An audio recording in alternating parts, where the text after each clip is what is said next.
Thank you for joining us tonight on Try to Find Love That Lasts. We're all looking for love. At my university, we had a priest named Father Gus. Now, Father Gus loved birthday cake, okay? Now, Father Gus was about 4.5 feet tall. He's about 85 years old. He was as holy as Mother Teresa. Now, one day, he's walking down the street with a bunch of college guys. Walking towards them was a group of beautiful college women. And as they were passing by, the girls noticed Father Gus. And he looked a little sad. And they said, "Father Gus, how are you?" And he said, "Well, today's my birthday." And they said, "Oh, Father Gus." And they suffocated him with hugs and kisses. And he said, "Oh, but nobody made me a birthday cake." And they said, "Oh, Father Gus." And they gave him more hugs and kisses. And then they ran off to go make him a birthday cake. Now, one of the university boys looked at Father Gus and said, "Father Gus, you're terrible. You know today is not your birthday."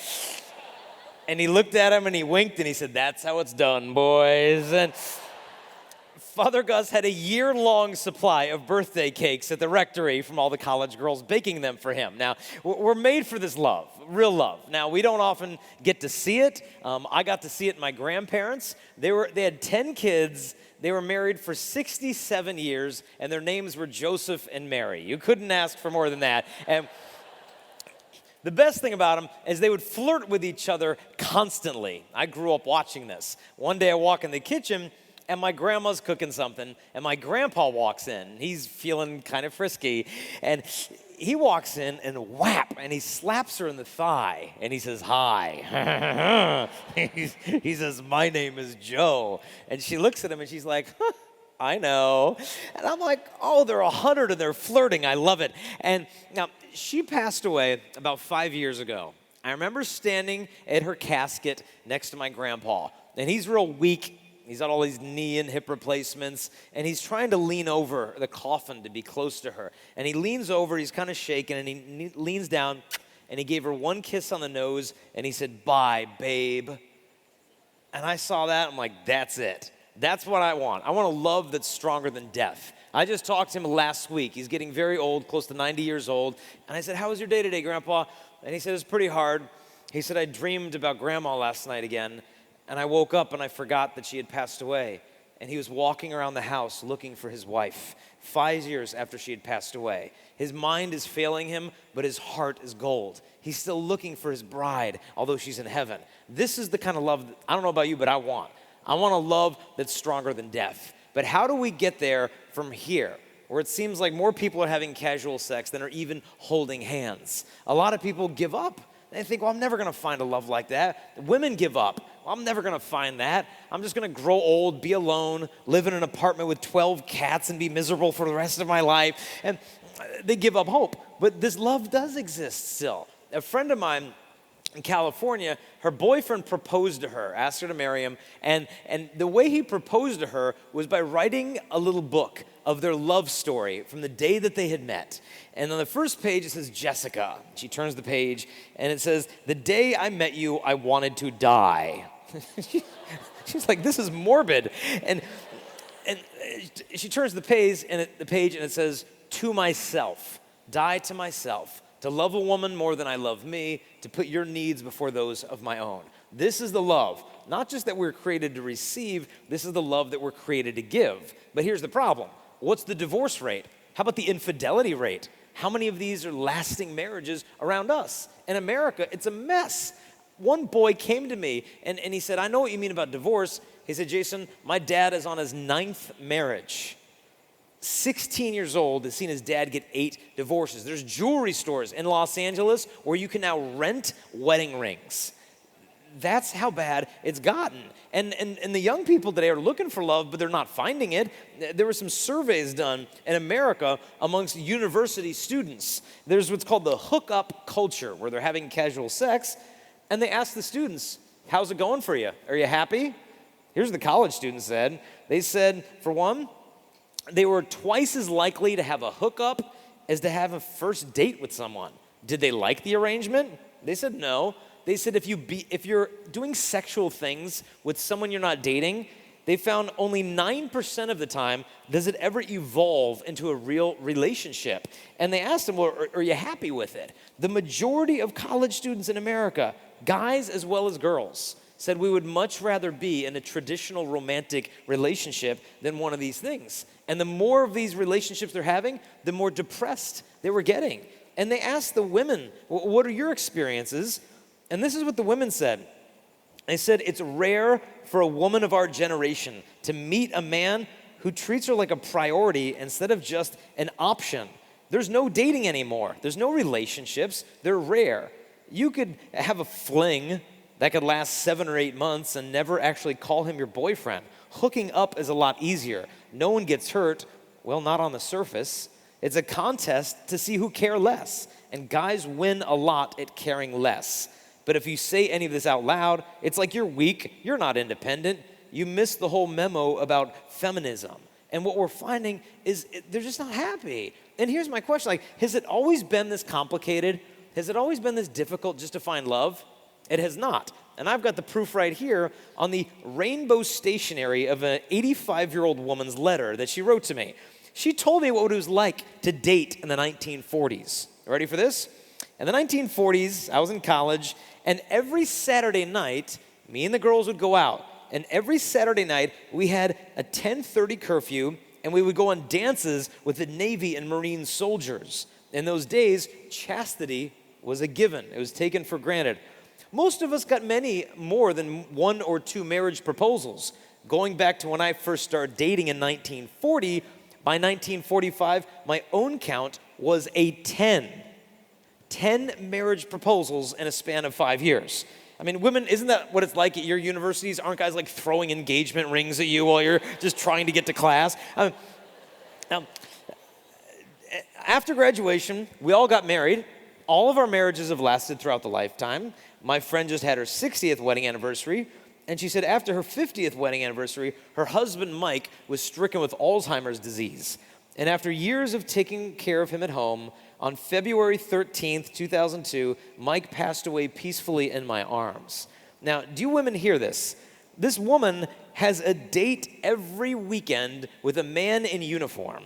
Where chastity is taken for granted, she gets a marriage proposal every 6 months for half of a decade, marries this man for more than 50 years, and then on the eve of Valentine's Day, he passes away peacefully in her arms. Now, what planet is she from? How do we get back to this type of a relationship? How did we get here in a span of 70 years or so? But more importantly, how do we get back? And I think the key is what she said. Chastity was a given. It was taken for granted. Now, people today don't know what chastity means. My wife and I, we were engaged. We got a phone call from the BBC in England. They wanted to do a documentary on our engagement because they heard that we were not living together or sleeping together. So apparently, news traveled to England that there's an American couple not cohabiting, so send out the cameras. So they interviewed us for hours, going on dates together. They filmed me surfing with my groomsmen and my wife trying on her wedding dress. And they asked us all these questions, why are you not having sex? We don't understand. And when they went back to England, they mailed us the video to watch that had aired for all of the United Kingdom to see. And the video was called Anna in Wonderland. And it's about the woman who interviewed us, whose name was Anna, who visits different bizarre cultures around the world. And then she reports on their strange behavior. As the credits were rolling, it said, join us next week when Anna visits a colony of vampires. So this week was my wife and I, next week it's the vampires, and then the credits are rolling, and I found out that she's actually done TV shows on female professional wrestlers, psychics, prostitutes, and people who believe they have animals living inside of them. And now, of course, my wife and I. But this is a fair assessment of how bizarre the world thinks chastity is. But if that's not what chastity is, some blind, neurotic, repressive attitude towards sex, well, what is chastity? Chastity is a virtue, like courage or honesty, that applies to your sexuality. The virtue of chastity frees you from the selfish attitude of using someone else, and therefore it frees you to authentically love. Because think about it. If I can't say no to my sexual desires, what does my yes worth? What is it worth? Nothing if I can't say no. If a man gets married and he has no control over his sexual desires, he will not make love to his wife. He will use his wife's body as an outlet for his lust. So the chastity frees you to love, but it also frees you to know if you're really being loved. I mean, perfect example, I was speaking at a public high school in Texas, in America, and a girl came up to me. She's dating this controlling, abusive older guy, and he treats her terribly. I said, sweetheart, you deserve a lot better. Break up with him. She said, I can't break up with him. I've given him everything, my virginity, my friends, my reputation. I said, look, I understand. Look, just tell him no more sex and watch what happens. She says, okay. And she took her necklace off and she gave it to me. She said, he makes me wear this. He's so possessive. I said, okay, I'll throw it away for you. And she left. 5 minutes later, she came back. She said, I dumped him. I said, that was quick. She said, yeah, I told him no more sex. He slammed his locker shut. He threw a book at me. He said, where's your necklace? She said, I gave it to the chastity guy. And you see what happened is she tested his love.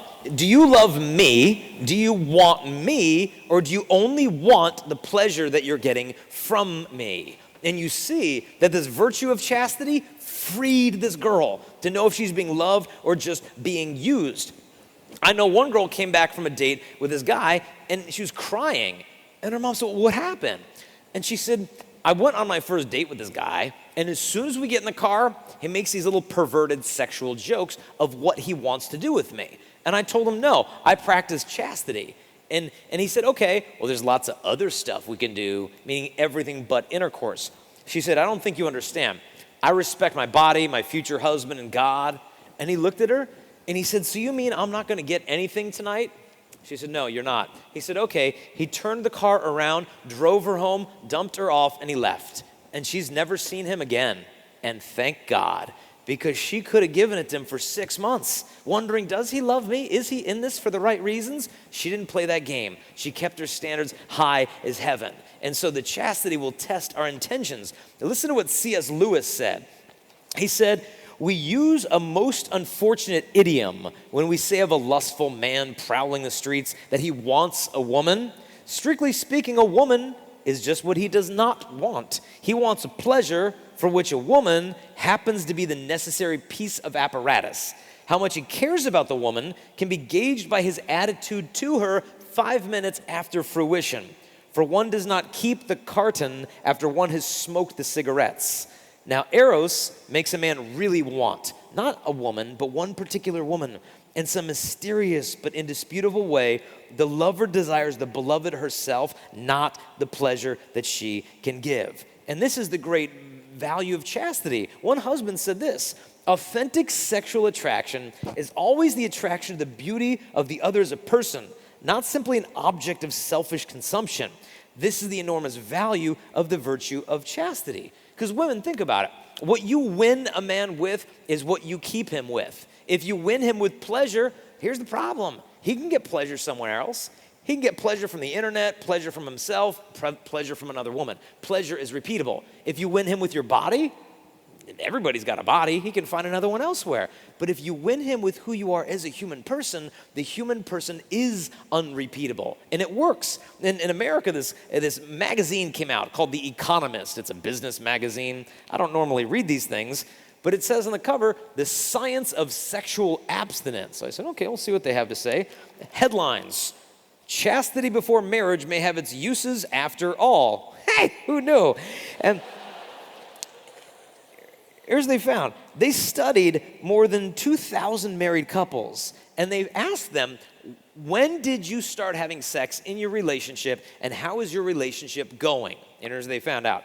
The couples who waited the longest to begin having sex in their relationship, particularly those who waited until they were married, ended up in marriage having better communication. They were more satisfied with the relationship. It was a stronger relationship, and they had greater sexual quality in the relationship. And so it works. And this isn't the Catholic Church saying this. These are secular business journals. And so how do you implement this on a day-to-day basis? Well, I think all too often, you're just told everything you're not supposed to do. Well, don't do this and don't do that.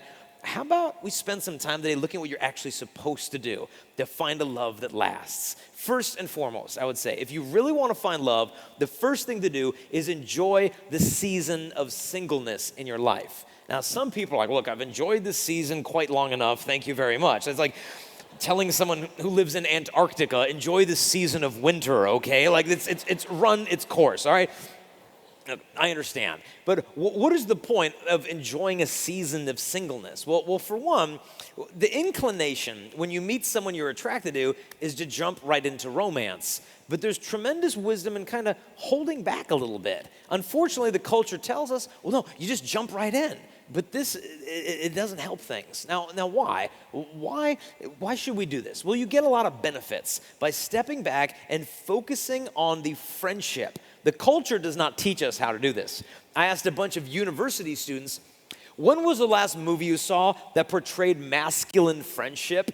You know, a man can enjoy the company of a woman without it turning sexual. When was the last movie you saw that portrayed masculine friendship? 400 college students couldn't think of a single movie. One of them raised his hand. He said, I know. I said, what's that? He said, Finding Nemo. I said, okay, well, you got me. Okay, but they're fish. It doesn't count. But not to mention a cartoon. But the relationships are getting too intense too fast. I've had girls tell me, Jason, I can't break up with him. He told me if I ever broke up with him, he would die without me. Sweetheart, if he can't live without you, he doesn't need a girlfriend, he needs a therapist, okay? Like this is not a healthy relationship, this is a hostage situation, okay? This is not how it's supposed to evolve. But instead of just jumping into the romance and getting overcommitted, just step back. And during this time of friendship, of pure friendship, you women can get some serious answers to some serious questions. Who is this guy? No, really, who is this guy? How does he treat women he's not attracted to? What do his ex-girlfriends think about him? Why did those relationships end in the first place? Is he able to maintain a friendship with a girl if it's not headed towards marriage? What kind of guys does he hang out with? That'll tell you almost anything you need to know about a man because we always become like our friends. Ask yourself questions like, does this guy share your morality or does he just tolerate your morality? Well, if you want to save it for marriage, I guess I'm willing. Does he put up with your morality? Or does he have his own morality of his own? And guys can get good answers too. Who's this girl? Why am I so attracted to her? Is it really because she's just so pretty? Well, hey, what if every woman on earth looked exactly like she does? What is it about her that would draw you to her? Are you truly attracted to who she is as a human person? Do you admire her? Does she bring out the best in you? You get answers to these serious questions. Because the purpose of dating is to find a spouse. Meaning, if this person, you cannot see them raising your children and spending the rest of your life together, there's no point in dating to begin with. And girls, I beg you, don't get into missionary dating. Missionary dating. Dating a guy hoping you can fix him and convert him and change him and fix him up like a dilapidated house. You know, we can put some curtains in there. Oh, really? We can fix that thing up. No. You'll end up dating your own imagination. But girls, your strength, like ours, is often our greatest weaknesses. One of your great strengths is you can see the potential in others. But this gets you into trouble with relationships. Because your girlfriends and your family will say, look, this is not the right guy for you. And she'll make all these excuses. Look, I know he's got problems. I know he's got bad friends. I know he's a convicted felon. But I can fix him and I can change him. No, you don't want to date someone hoping they can change. You want to date someone hoping they're going to stay the way they are for the rest of their life. Otherwise, you're not dating a person, you're dating a project. And so you want to begin by focusing on that season of singleness. Point number 2, I would say, if you really want to find love, the place to look isn't out there. The first place we need to look is in here. It's not about finding a perfect person. It's about growing in perfection ourselves to be the spouse that the other person deserves for us to be. The temptation is always look out there. Is she the one? Is he the one? Maybe that's the one. Oh, she's sitting next to me in Mass. I can't wait for the sign of peace. Hey, we all been there, and you don't need to stop doing that. Your heart's going to do what it's going to do, but just to be like, okay, wait a minute. First, instead of looking out there, maybe I got to look in here a little bit. When you read the Song of Songs in the Old Testament, it's erotic love poetry, and it's beautiful. And there's these lines in there: "You've ravished my heart, my sister, my bride." Now, some of it you couldn't say to a girl today. You know, your hair is like a flock of goats. You know, that's not your teeth are like sheep. But some of it is gold, and one of the verses, it says, "Let us catch the foxes, the little foxes that will spoil the vineyard," because our vineyard is in bloom. Now, what they're saying is, let's catch these little things that are going to get in and destroy our relationship. So what is it that's destroying modern relationships? Well, it could be anything from anger to alcohol to infidelity, but one of the biggest foxes that's getting in and ruining relationships is the problem of pornography. And it's not just a guy problem. There's this myth, oh, well, porn, that's a guy issue. Girls would never struggle with that. No, girls struggle with modesty and emotional issues, but never porn. That's not fair. I know a girl who struggled with porn for years, and she said, you know what? She said, when you're a guy who struggles with porn, they all know they're into it. It's like they're all in this big prison together. Oh, we're all stuck in porn. One day we'll get out of here. But she says, when you're the girl who struggles with porn, yeah, it feels like you're in prison, but you feel like you're in your own cell, and you think you're the only woman in that entire building. The reality is, lust is not a guy problem. It's a human problem. But we all need to break free from this stuff. I struggled with pornography growing up. We always had it. Your buddies had it. Your friends had it. In my high school, one guy passed out pornography from his locker to anyone who would vote for him as senior class vice president. I mean, he's in the hallway, vote for Travis, vote for Travis. I don't know where he is today. He's probably in Congress by now. But, you know, we would, we'd laugh it off. Oh, it's not a big deal. Nobody's getting hurt. But we didn't understand what we were doing to our own brains. Because, in one afternoon of looking at porn, a guy can see more perfect women's bodies than any man in history could have ever seen in hundreds of lifetimes. And you get it in one afternoon? Oh boy, you're back the next day, back the next week. You do it for a couple of years, and then you jump into marriage thinking you're going to be captivated by one until death do you part. But what ends up happening is you kill your capacity to be captivated by a single woman, because the most gorgeous supermodels on earth are making you bored in less than a minute and a half. And what you bring into marriage is cancer to that marriage. I knew of some guys that were talking to a classroom of teenage girls. And the teacher wanted these boys to talk about how they were practicing their faith in college to get the girls ready for college. One of the guys admitted during the talk that he looks at pornography and he doesn't see that as a problem. The teacher said in front of the class of 30 girls, "Don't you think that could be a problem in your marriage one day?" And the guy was perplexed. He said, "Why would that be a problem in marriage?" He said, "Isn't that what a wife is for?" Oh, no, that is actually not what a wife is for. Marriage is not the fulfillment of porn. Porn is the distortion of human love. And we have to ask ourselves, what am I training myself for? It's like when I was in college, I played 3 years of baseball for our university. And one day, I'm in the outfield, and the coach yells at me. He's like, "Evert, come in." I ran to the dugout. I'm like, "What's going on, coach? Are you pulling me out of the game?" He said, "No, I want you to pitch." I'm like, "I don't pitch." He said, "No, I saw you in batting practice. You got an arm. I want you to pitch." I said, "Coach, I didn't pitch high school ball. I don't know how to pitch." He said, "You're going to do great out there." I said, "I'm going to look like an idiot." And so I get out there. I'm like, "Dude, what am I going to do? I don't know what I'm doing." And everybody's ready. The batter digs in. The catcher squats down. And he starts giving me these signs. In baseball, the catcher will give you a secret sign suggesting the right pitch to throw. And if you like that pitch, yeah, that's a good one, you nod your head and you throw it. If you want to throw a different kind of pitch, you shake your head and he'll suggest a different one. You want a curveball, knuckleball, forkball. Now my problem is I really don't have a fastball. Okay, I don't have a curveball, I don't have a knuckleball, I don't have a fork. I have a baseball. That's what I have. And so I'm like, what am I going to do? And the catcher squats down, and I said, "You know what I'm going to do? I'm going to play mental games with the batter." And so the catcher squats down. He's like, "1." I'm like, "No." He says, "Number 2." I'm like, "Not number 2. 3, no. 4, no. 5, no." And then he starts laughing because he's running out of fingers at this point.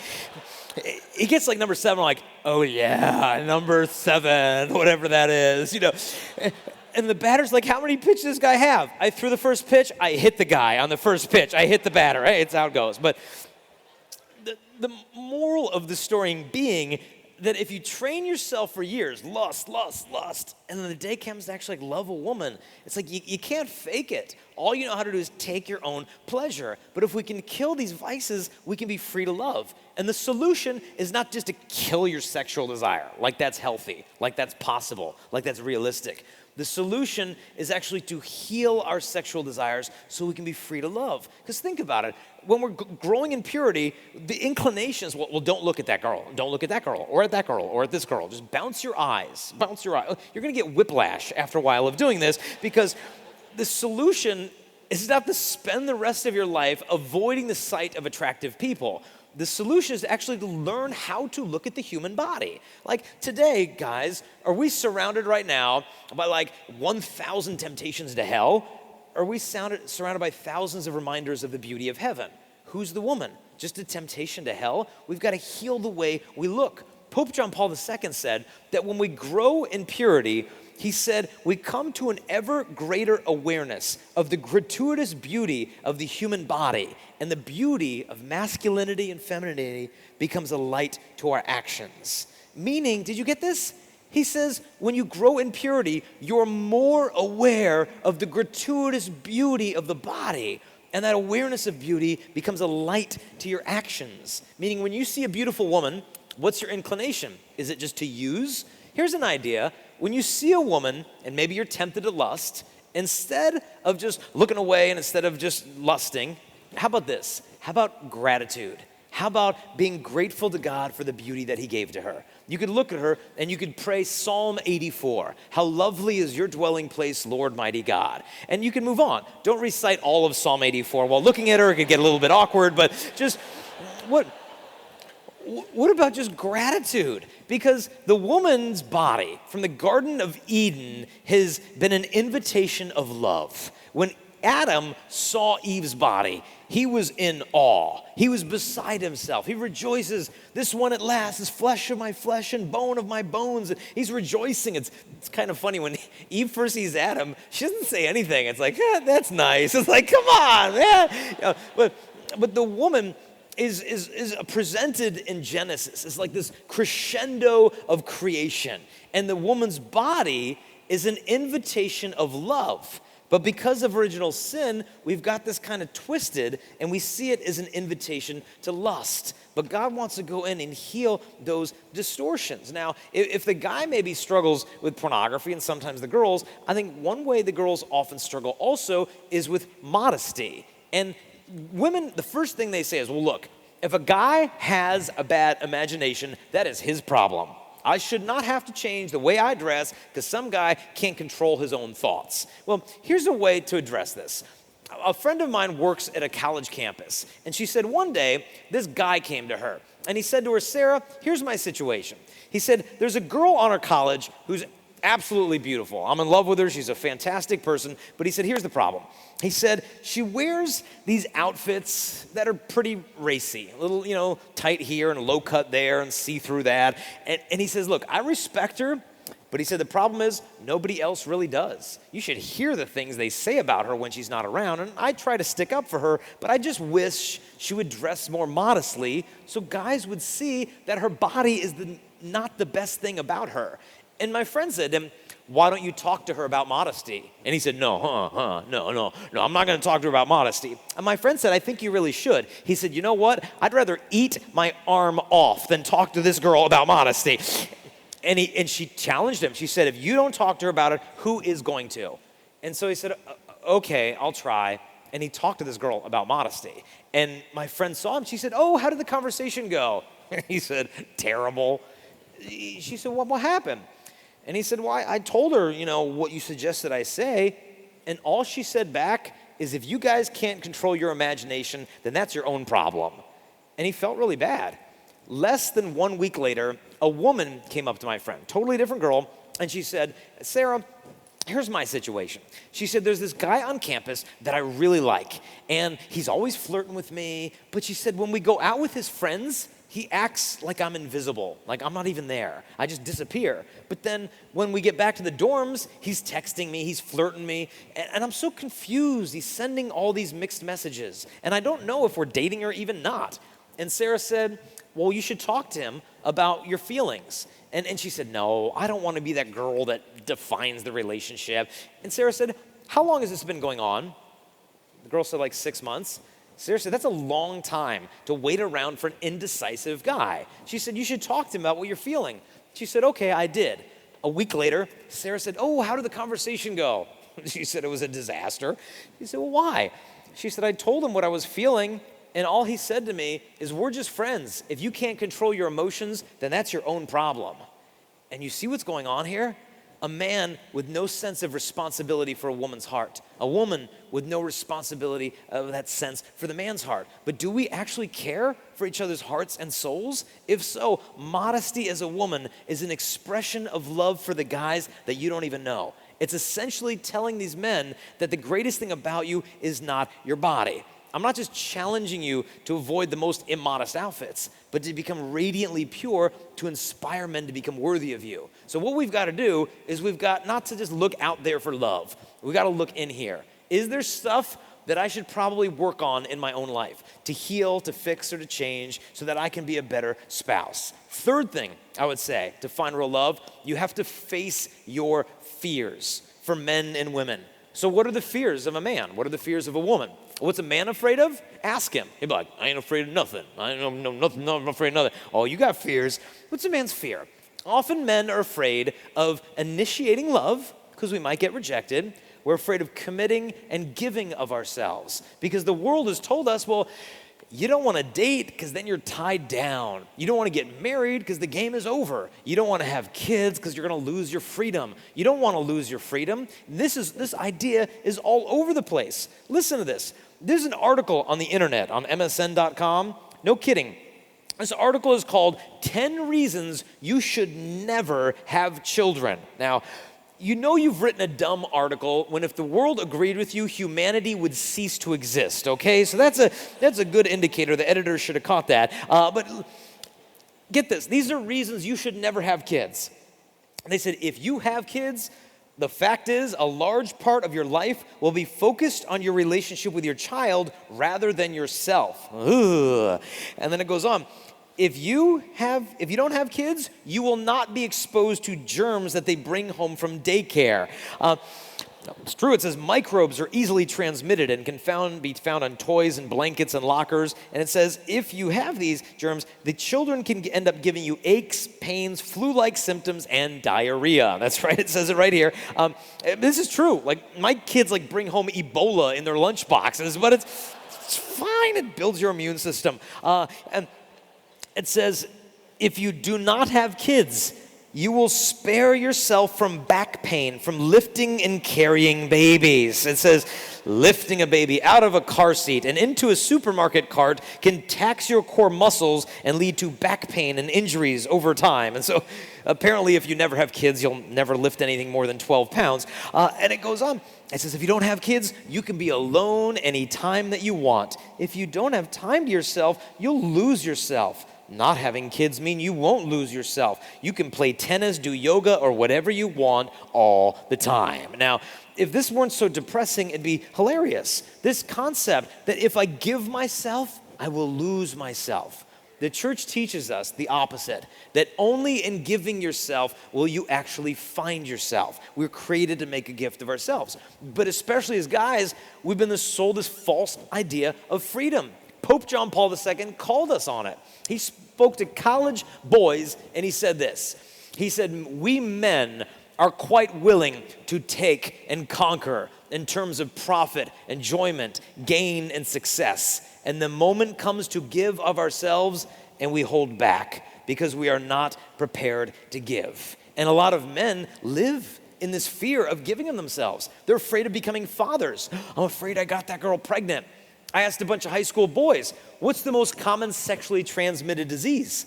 One guy raised his hand, he said, I know, pregnancy. I'm like, no, kids aren't bacteria. We're not supposed to live in fear of our own fatherhood. John Paul II to college boys also said this. He said, God, who is Father, who is Creator, has planted a reflection of his creative strength and power within man. We men should sing hymns of praise to God the Father for this reflection of himself, not only in our souls, but also in our bodies. God has stamped into the man's body his calling. Look at a man's body. You are the initiator of life-giving love. It's stamped into your anatomy, your calling to initiate the gift of life and love. Original sin twists this in us. So instead of initiating love, we're initiating nothing, or we're initiating lust. But it's stamped into us. We should initiate love. In fact, the best homily I ever heard at my university, the priest got up in front of a crowd of college students, about this many, and he said, young women, please raise your hand right now if a guy on our campus asked you out on a date this week. Raise your hand if some other guy asked you out on a date this week. Very few girls put their hands up. And the priest spent the rest of the homily drilling into the guys for failing to initiate relationships. You should have seen the girls. They were like, hallelujah, Father. Preach on. And you know what? Those girls were in love with Father Ron after that day.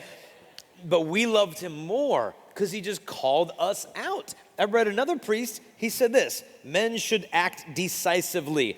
Don't be an indecisive wimp hoping for an apparition. Trust in God and pop the question.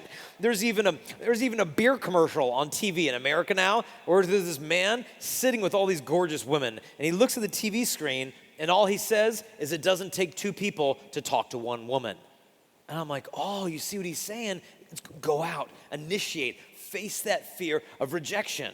And so this is part of what it means to be a man. We should initiate love. The problem is nowadays, guys are raised in this culture where they're not told what to do. We're given these general ideas. Well, be a gentleman. Well, that doesn't mean anything to a guy. Men, just so you women know, we need you to be very specific. When you get married, don't be vague and general with your husband. We need very specific information. Like, my wife will say to me, like, honey, I could really use a little more help around the house.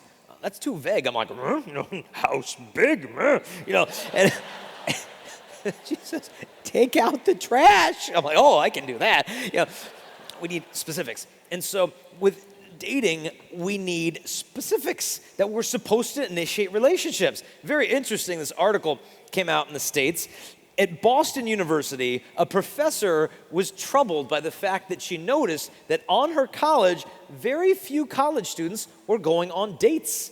They might have a beer and hook up, but nobody's going on dates. So she wanted to fix this. So she says, you know what? She said, I will give you, my students, extra credit if you go on a date. And she said, here's what a date is.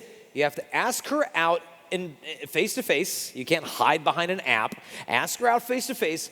No drinking, no sex, no kissing, and just a simple date. And if you do that, tell me about it, and I will give you extra credit. Now, the students were intrigued by this revolutionary concept, and they said things like this. This one guy, Frank DiMartino, who's 18, said, it's easy to hook up with someone you just met in a dark room after having a few drinks, but asking someone out on a date in broad daylight when you actually have to know their name can be really scary. And he asked the professor, how would you ask someone on a date like the actual words?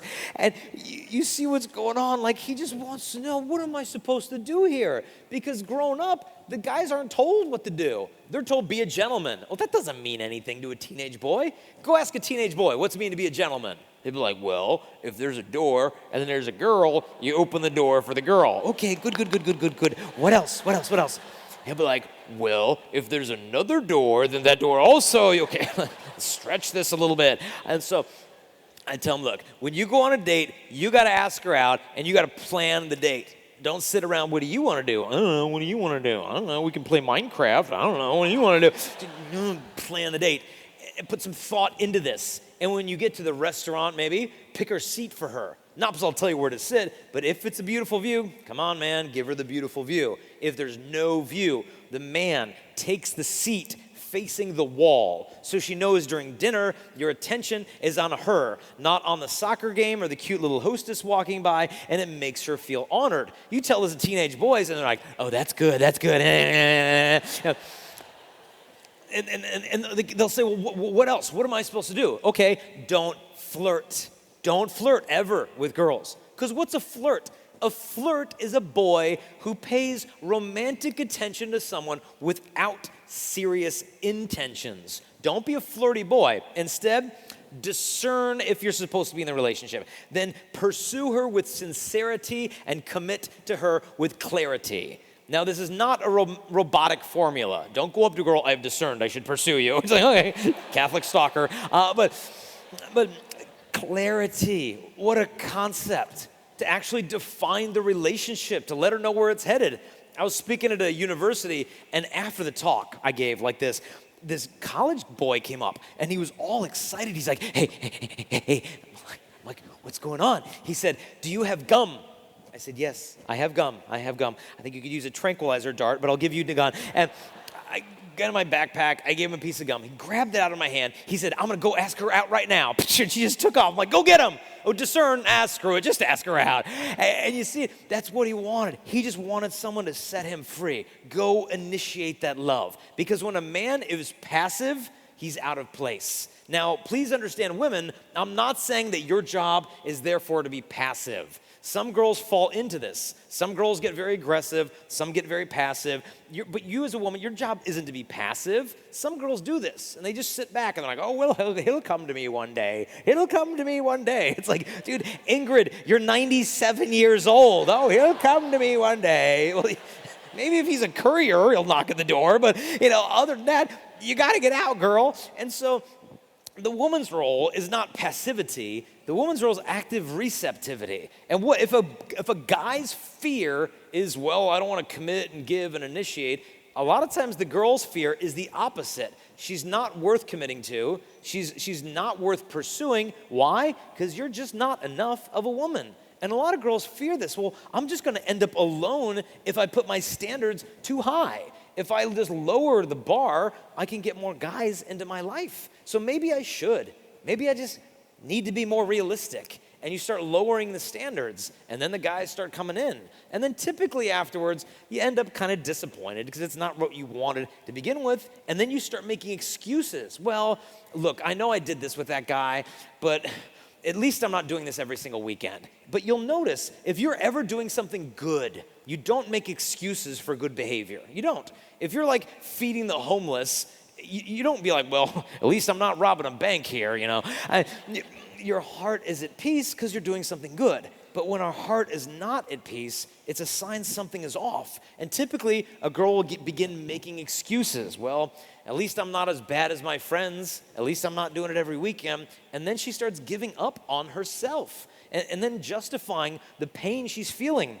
One girl emailed me, and she said, after these hookups, she said, I feel like the gross stuff in the road after the snow is melted and cars have been driving on it for a while. What was happening is her heart was just getting crushed in these relationships. And enough of that, the woman ends up literally numb, where she'll say, look, I can hook up with boys. I'm not emotionally devastated if they don't text me back. I'm sexually liberated. This woman isn't liberated, she's numb. If you get a first-degree burn, that hurts. It's red. Second-degree burn, you got blisters. Third-degree burn, the skin is black and dead. You could poke it with a needle, you wouldn't feel a thing. The nerve endings are gone. It's the same thing with the human heart. Once we let it get wounded enough by sin, it becomes numb. And these women might have no boundaries with their body, but you'll notice they have a mile-high wall around their heart. And so what do we do if we find ourselves in this situation? Because you'll notice where our fears are colliding, it's where the man's not committing, she's not expecting more, and we settle for just some hookup, but we're made for so much more. So how do you untangle this mess? First thing I would say is go to God and ask him for what you lack. If you lack trust, ask him for trust. If you feel you need healing in your life for some decisions you've made, ask him for that. Be specific. God will answer your prayers. When I was in New Zealand, there were a bunch of nuns there that wanted to do a Christmas play. One of the nuns was very extravagant. She wanted real baby Jesus, real donkey, real hay, real chickens, real everything. And they said to her sister, it's a great idea, but they said, look, where are we going to get a donkey? I mean, we live in New Zealand. There's no native land mammals here bigger than a bat. Where are we going to find a donkey? And she said, we will do a novena to Saint Joseph because he found a donkey for Jesus and he'll find a donkey for us. Well, that's logical enough, so they did the novena. And the sister said, okay, sisters, get out a piece of paper. And she said, I want you to draw a picture of a donkey on a piece of paper and put that under your pillow. So when you go to bed at night, you'll feel the paper, you'll remember to pray for the donkey. And you'll wake up, you'll feel the paper, you'll pray for the donkey. Okay, so they did this for like 9 days, and then some weird guy shows up at the convent with the donkey. And they're like, oh, praise God. And they looked, the donkey had no tail, nothing at all, just like it had never been there. And they said, we should still be grateful. It's still as much of a donkey as anything else, even though there's no tail. And then the sister went to her room, and she brought out her drawing. And she said, sister, get your drawings. All of the nuns brought all of their different drawings and put them together. And you know, true story, not a single nun remembered to draw the tail upon the donkey. And so, moral of the story is when you ask God for something, it helps to be specific, okay? And so ask specifically, what do you need? Do you need healing? As a single person, please, I beg you, get that healing before you get married as much as you're able to. My wife, she says, you know what, Jason? You want to know a little secret about women? She said, women are masters at stuffing their stuff. She said, Jason, stuff happens to women, like really serious stuff. She said, you know what the girls do? Stuff it.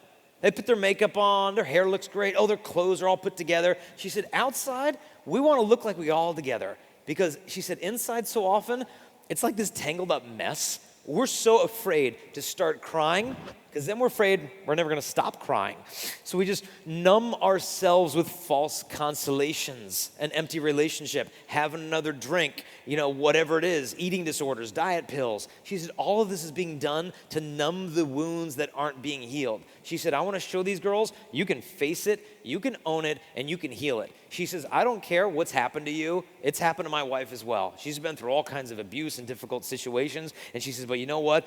You can start over because God can make all things new. But he's got to come first. Because if you enter a relationship looking for the love that only God can give to you, the relationship becomes an idol. But all idols are meant to be broken. And C.S. Lewis even said, all idols will break the hearts of their worshipers. And so what we're doing right now is we're looking deep in the roots. What is stuff going on in my life? Fears that I need to face. Fears of going to counseling. Fears of commitment. Fears of being unlovable. God wants us to not be afraid and to meet him in those fears so he can prepare us for the sacrament. This is authentic marriage preparation. Marriage preparation is not what happens 6 months before your wedding date. If you wait then to prepare for your marriage, that is not marriage prep. That's like triage, okay? That is like last minute effort to heal. We got to start right now. This is why Pope Francis said marriage preparation begins at birth. Now, point number 4, in the relationship, make commitment clear. I'm finding that a lot of single people behave like they're dating. A lot of dating people behave like they're married. A lot of married people are behaving like they're single, okay? We got to get these things back into the right order here. And so how do you do that? One way is to make commitment clear in the relationship. Ultimately, don't behave like a girlfriend when you're not a girlfriend. When you are a girlfriend, do not behave like you're his wife. We put a meme on our Instagram page, and it said, our boyfriends do not get husband privileges, period. Plain and simple. Don't behave like a spouse when you're not one. Now, one of the challenges with this is a lot of guys don't define the relationship with a girl. And so the girl is wondering, are we dating?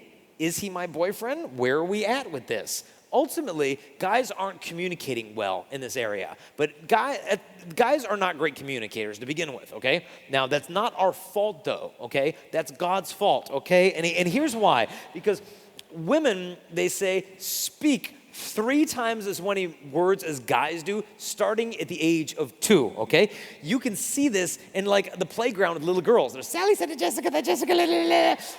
Look at the boys. They have trucks. They're like, boom, boom, boom. It's like, and when you grow up, it's the same. The adult woman speaks 20,000 words a day. The adult male, 7,000, which means most guys, we hit our quota by lunchtime, okay? And then, I get home from Singapore, my wife's like, oh, how is Singapore? I'm like, good.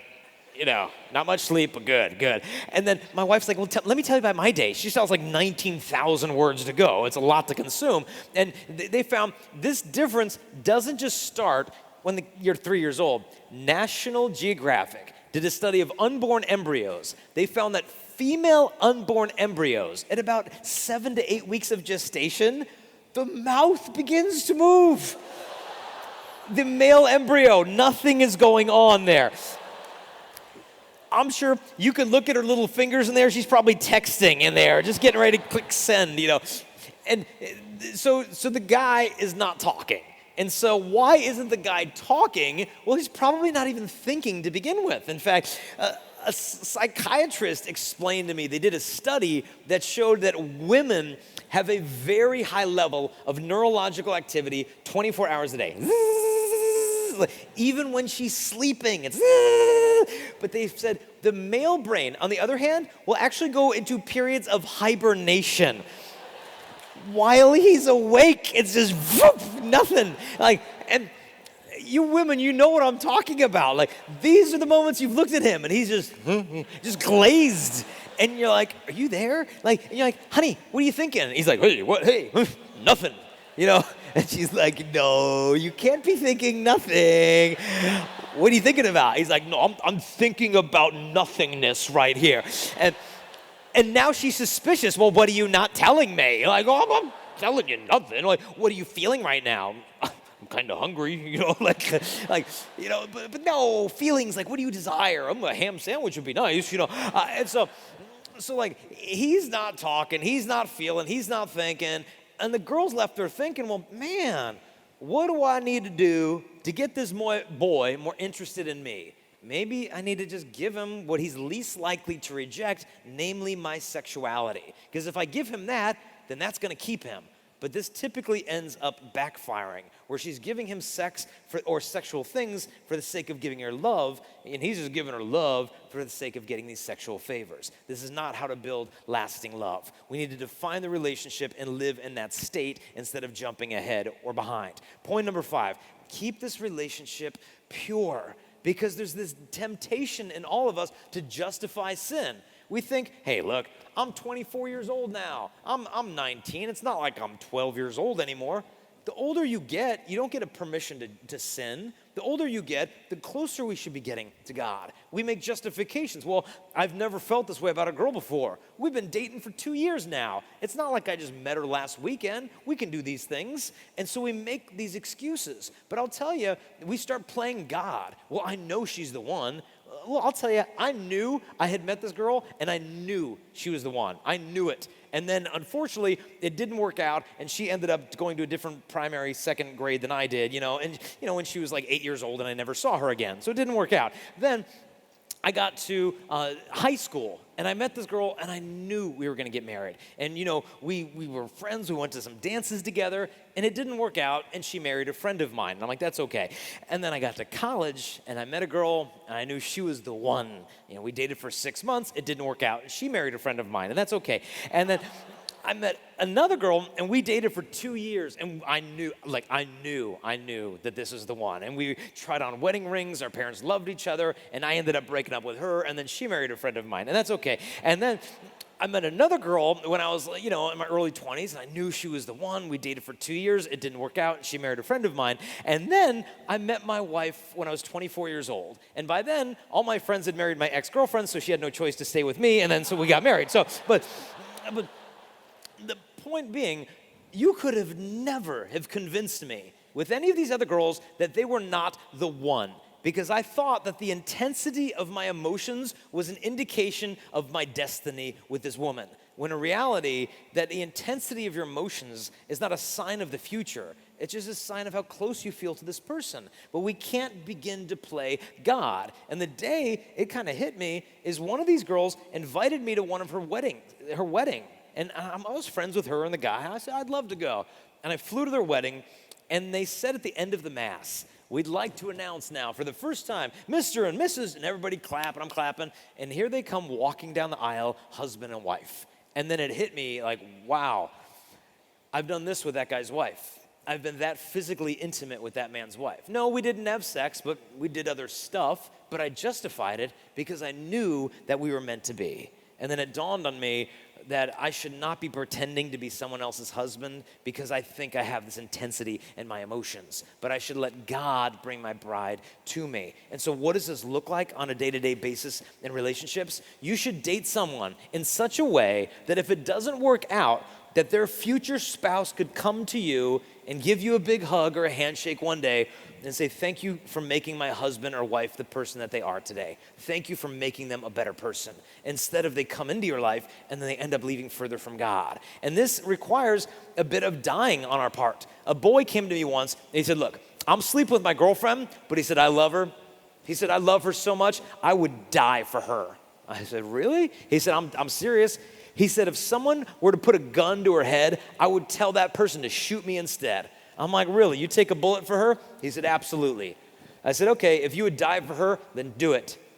He said, what do you mean? I said, look, nobody's going to be shooting your girlfriend unless she's involved in organized crime or some drug cartel, in which case you need to make a better dating decision. I said, look, nobody's going to be shooting your girlfriend. You don't have to protect her from the mafia. You have to protect her from sin. You have to protect her from your own lust. That's the death that has to happen. But the thing is, we want to look like a knight, but we don't want to bleed like one. But here in the area of chastity, Christ is inviting us to sacrifice. I think Jesus looks down from the crucifix into the heart of every man, and he says to you, the crucifix, this is how I got my bride to heaven.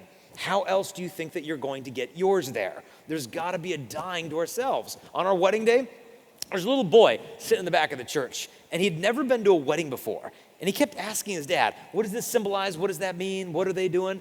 And he said, Daddy, how come Kristalina is wearing this blue, beautiful, white, radiant wedding dress? And he said, oh, Anthony, that's because today is the happiest and most radiant day of her whole life. And the kids, oh, okay, that makes sense. He said, Dad, how come Jason's wearing all black then? Okay, it's a fair question, because black means death. We're invited to die to ourselves. And this idea is starting to take off in Christian circles in America. If you've ever been to a wedding in America, I don't know if they do this here, there's a tradition that after the wedding, the bride sits down, and all the wedding party comes around, and the groom kneels in front of her. And he reaches up her leg and he grabs a garter, which is a thin fabric around her thigh, and he pulls it down and then he throws it to all the single guys who fight over it like a good luck charm. And a lot of guys are saying, you know what, that's not really reverent. That's not what I want to do at my wedding. So they say, we're going to start doing something differently. So what they do is the bride sits down, all the wedding party comes around, and everyone thinks, here comes the garter. And then the young groom will kneel down in front of his bride, and then he'll pull out a pitcher of water with a bowl and a towel. And he will take her shoe off and he will wash her feet like Christ washed the feet of his apostles, his bride, the church, on the night before he gave his life for her. Now, these young husbands are not putting on a show for their wedding party. They actually believe this is how my bride deserves to be served. And we can do this as single guys, this sacrifice, through our own chastity, through our own abstinence. Listen to what one saint said. He said, St. John Chrysostom said, young husbands, you should be able to say this to your wife. You should be able to say, I have taken you in my arms and I love you. I prefer you to my life itself. For the present life is nothing, and my most ardent dream is to spend it with you in such a way that we may be assured of not being separated in the life reserved for us. You see this? He wants to be with her in this life, but real love is you want to be with the woman for all eternity. It's not about following all these rules so you don't go to hell. It's about wanting heaven for the person that you love. And if you learn this as a single guy, that your abstinence is an expression of love, this is going to be one of the greatest gifts you can bring into marriage. And here's why. In marriage, abstinence is going to be a part of your marriage whether you like it or not. It's going to be a part of expressing love. Sometimes it's going to happen in extreme ways. A friend of mine married another friend, And she had been sexually abused when she was a little girl. She had been molested, and she never went to counseling. She just kind of said, I'm strong, I can deal with this. In marriage, the memories started to come back to her. And she told her husband, my friend, she said, honey, I can't be physically close to you right now. It's causing too many bad memories to happen to me. And he said, honey, I understand. I love you, and I can show love to you in non-physical ways. And she said, thank you, honey. I really need that from you right now. And a week went by of abstinence in marriage. Okay, that happens. And a month went by of abstinence in marriage. Okay, that happens. And then 2 months went by, and 3, and 4, and 5, and 6 months of abstinence go by in marriage, at which time the husband is really wrestling with God about this. He's like, Jesus, I didn't sign up for this. And Jesus is like, actually, you did. Good times, bad, sickness, and health. This is what we're talking about. And this man, his masculinity was really tested. Because he said, you know what? I don't feel masculine at all. My wife is completely sexually unresponsive towards me. And I feel like less of a man because of this. And he realized, well, wait a minute, this is a wound in me. I've been kind of raised with this idea that, a real man, women want to be with him sexually. And basically a real man conquers women for the sake of himself, when in reality, a true man conquers himself for the sake of a woman. And he realized through this abstinence with his wife, he was expressing greater love for her than he could by making love. And he took this cross and he carried it manfully. And what ended up happening, not only did God heal him of the distortions in his own masculinity, but his wife was healed in the process as well. And you can see so clearly in this couple that abstinence is this profound expression of love. And it's not that, well, why do I have to be abstinent now? It's not that, well, when you get married, sex becomes legal and then it's good. No, within marriage, your body is speaking the truth. The total gift of the body should come with the total gift of the person. And as you prepare for the sacrament of marriage, the sixth point I would say, do not live together prior to marriage. And couples will say, well, you got to see if you're compatible with each other. Well, look, compatible comes from Latin, compati, which means to suffer with, okay? Lasting marriages aren't because you fit perfectly, but you're willing to work at your marriage when things get tough. Now you're getting into the sacrament of marriage. How do you practice chastity inside of marriage? One thing I would recommend is if you want to plan how many kids you have, use natural family planning, NFP. Now, unfortunately, people say, well, wait a minute, NFP? Isn't that whole Vatican thing, the rules the celibates have for marriage? Oh, jeez. What could a bunch of celibate men possibly know about sexuality and marriage? This idea that celibates can't know anything about human love is nuts. Just think about it. Look, I'm a married man, okay? Which means I know one woman and that's it. And she'd probably argue, I don't even know her that well. I mean, she even said to me once, she's like, Jason, you're not a very good listener. I said, honey, I'm a motivational speaker, not a motivational listener. Now, she didn't think that was very funny, but I thought it was rather witty on my part. But look, I know one woman imperfectly, but a priest is not confined to one because he's hearing thousands of their confessions. And to think that we have nothing to gain from listening to them, we end up impoverished. Because natural family planning taught me my wife's body's perfect. She doesn't need drugs. She doesn't need pills. She doesn't need condoms. She doesn't need barriers. You know what a woman's body needs? To be understood. Because if you can understand her fertility, then instead of suppressing her fertility with chemicals to conform to my desires, I learned to conform my desires to the way her perfect body has already been created. This is real sexual liberation. You don't have to worry about all the side effects of birth control. There's all kinds of side effects. They even found out that women on birth control pills blink 32% more often than women not on the birth control pill. I mentioned that at a school, and students looked over and they're like, hey, look, that girl's on the pill. And she's like, no, I'm not. Stop it, guys. Quit looking at me. But we don't need to tinker with our bodies like this. And natural family planning does involve times of abstinence. A friend of mine, he and his wife couldn't have kids, and they went to a fertility doctor. And the doctor said, okay, I need you and your wife to abstain from sex for 30 days so I can chart her fertility with precision. My friend said, we need to be abstinent for a month? The doctor said, yes, 30 days. My friend said, does it need to be 30 consecutive days? The doctor's like, yes, 30 days. The nurse at the hospital, it was a Catholic hospital, was a religious sister, a 70-year-old celibate woman. And when my friend said a month, the nun looked at him and she said, "You'll be all right." And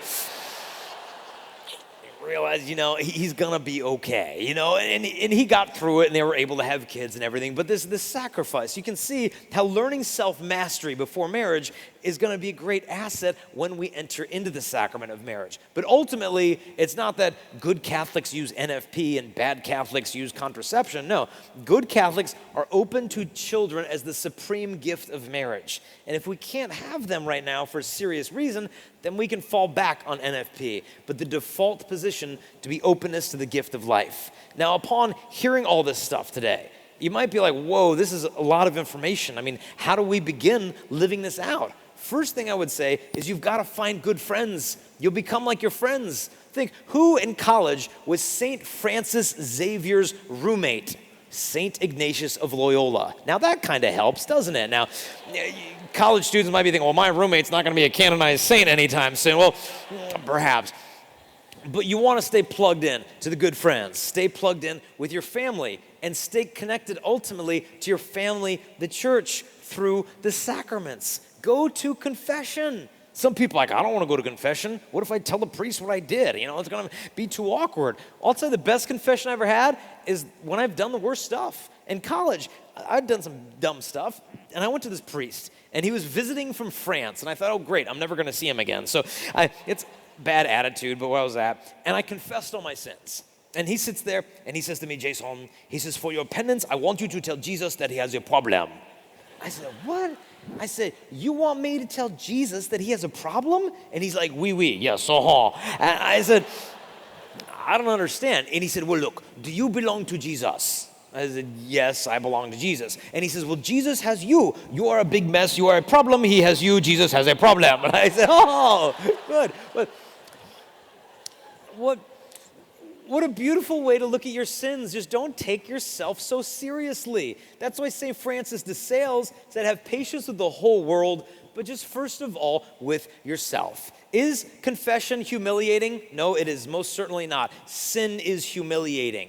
Confession is humbling, and sometimes we need it. Sometimes it's a little awkward. One day in college, I came back from class, and my roommate is sitting in the house. I'm like, hey, what's going on? You want to go to the gym with me? He said, no, man, I'm watching TV. I'm like, okay, I'll catch you later. I came back, and he's still watching TV. I'm like, hey, you want to go outside and do whatever? And he said, no, I'm watching TV. I'm like, okay, whatever. And I came back later. He's still watching TV. I'm like, dude, Dario, man, you got to get up. You got to go do something. He was Italian. They watched like World Cup for like a week straight without blinking. And I'm like, you got to do something. You're kind of being idle. And he didn't understand English real well. And he was like, idle? Like the television is my idol? And I said, no, idle meaning like you're sitting around too much. And he was kind of convicted of this, and he thought he was guilty of idolatry, okay? And so he goes to confession to a priest who is almost deaf and said, Father, forgive me, I've sinned. I'm guilty of idolatry, which sounds a lot like another sin, namely adultery, which is what the priest heard. And he said, oh, so Father, forgive me, I'm guilty of adultery. The priest said, oh, that's very serious. And Dario said, well, not really. Oh, well, yes, it is. Well, Father, it's just something to do. Oh, no. And, well, gee, Father, don't get so uptight about this. I mean, some friends even come over sometime. Oh, no. And he said, yeah, my roommate walked in on me, kept telling me I needed to cut it out, so I just came over. Ah! And people outside the confessional are like moving away because the yelling going on inside. Gave him this gigantic penance, for doing, watching TV. He didn't realize the communication discrepancy, But look, it's a little bit awkward sometimes, but that's okay. Maybe we need that humility in our lives. Just go to confession. And tonight, this sacrament is going to be available. There's 20 or so priests that are going to be available later tonight for the sacrament of reconciliation. Don't just go to confession, have a great confession. I don't care if it's been 20, 30 years since you've gone to the sacrament. Start going more often. And also, stay close to Jesus and the Eucharist. We're about to celebrate the holy sacrifice of the Mass. We invite you to please stay for this, because this is where all the graces that we're going to get to live this lifestyle are going to come from the Blessed Sacrament. It's easy to doubt that this, what looks like a piece of bread, is the flesh of God. But someone who really understood Christ's presence in the Eucharist was St. John Paul II. When he came to America once, there's a man, a priest named Father Roberto Tucci, who gets everything ready for the Pope's visits. A couple weeks before the Pope came to Baltimore, Maryland, Father Tucci shows up to get everything ready.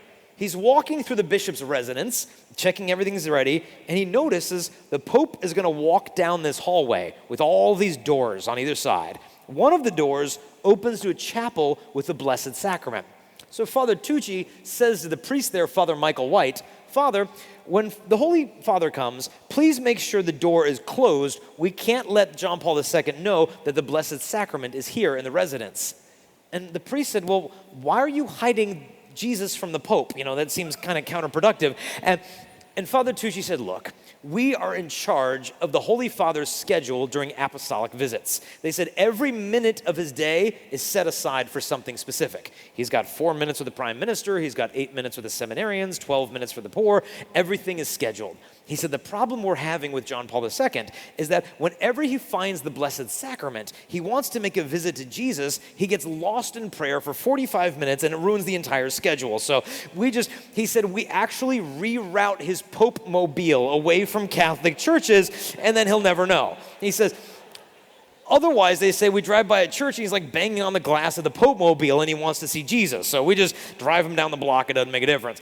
And so he said, look, when the Pope comes, just make sure the door is closed. Father Michael White said, okay.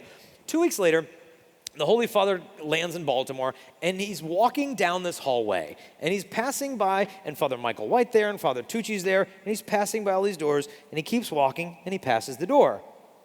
And then he stops, and he looks over at the door, then he looks over at Father Tucci and shook his head and wagged his finger at him, opened up the door and went right into Jesus. And